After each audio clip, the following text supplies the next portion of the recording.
Mr. Wormwood, the great car dealer. Matilda's parents owned quite a nice house with 3 bedrooms upstairs, while the ground floor there was a dining room and a living room and a kitchen.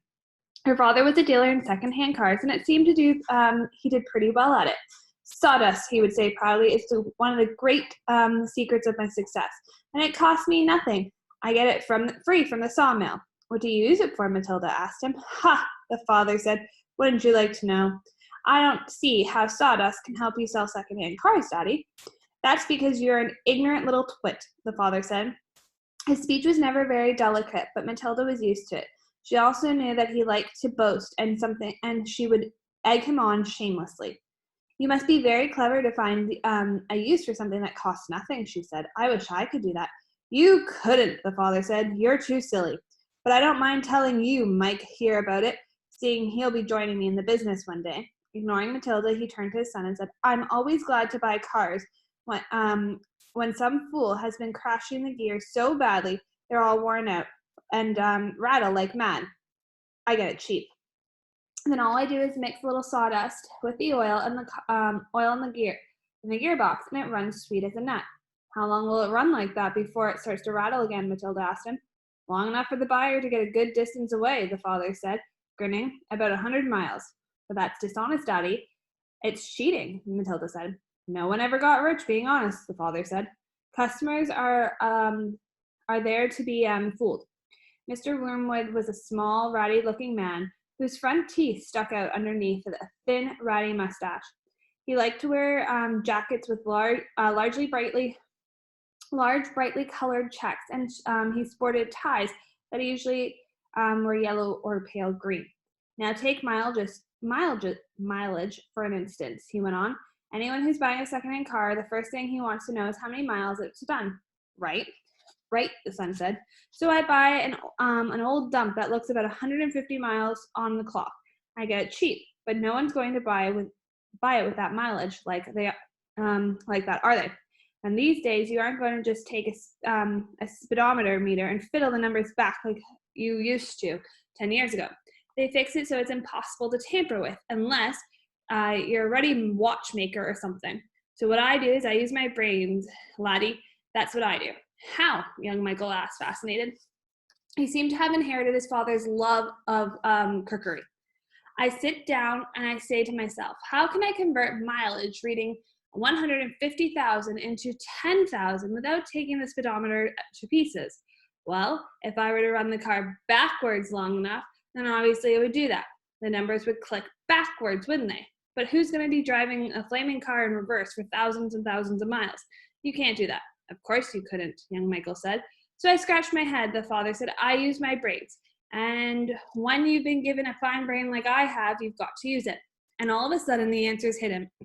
I tell you, I felt exactly like that other brilliant fellow you must have been when he discovered penicillin.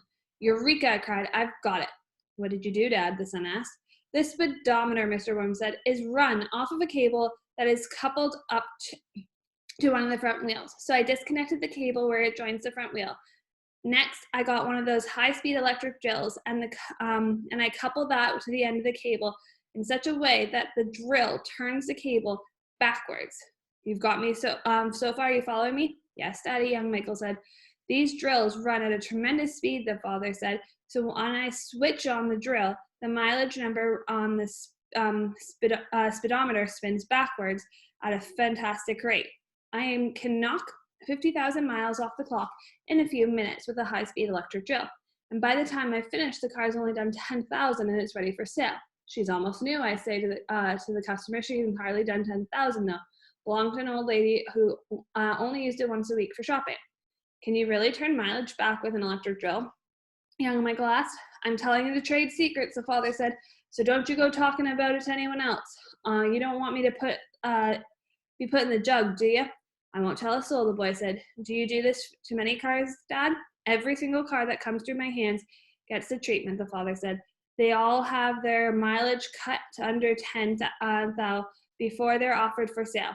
And to think I've invented that all by myself, he added proudly, it made me a mint. Matilda, who had been listening closely, said, but Daddy, that's even more dishonest than the sawdust. It's disgusting. You're cheating people who trust you. If you don't like it, then you don't eat the food in this house, the father said. It it bought with it's bought with the profits. It's dirty money, Matilda said. I hate it. Two red spots appeared on her father's cheeks. Who the heck do you think you are? He shouted. The Archbishop of Canterbury or something, preaching to me about honesty? You're just an ignorant little squirt who hasn't the foggiest idea of what you're talking about. Quite right, Harry, the mother said. And to Matilda, she said, you've got the nerve talking to your father like that. Now keep your nasty mouth shut so we can watch this program in peace. They were in the living room eating their suppers on their knees in front of the telly. The suppers were TV dinners in floppy aluminum containers with separate compartments for stewed meat, the boiled potatoes, and the peas. Mrs. Wormwood sat munching her meal with her eyes glued on the American soap opera on the screen. She was a large woman whose hair was dyed platinum blonde, except where you could see the mousy brown bits growing out of the roots. She wore heavy makeup, and she had one of those unfortunate bulging figures where the flesh appeared to be strapped in all around her body to prevent it from falling out. Mummy, Matilda said, would you mind if I ate my supper in the dining room so I could read my book? The father glanced sharply. I wouldn't mind, he snapped. Supper is family time gathering, and no one leaves the table till it's over. But we're not at a table, Matilda said. We never are. We're always eating off our knees and watching the telly. What's wrong with watching the telly, may I ask? The father said. His voice suddenly became soft and dangerous. Matilda didn't trust herself to answer him, so she kept quiet. She could feel the anger boiling inside her. She knew it was wrong to hate her parents like this, but she was finding it very hard not to. All the reading she had done had given her a view of life that she never had. If only they would read a little Dickens or Kipling, they would soon discover there's more to life than cheating people and watching television.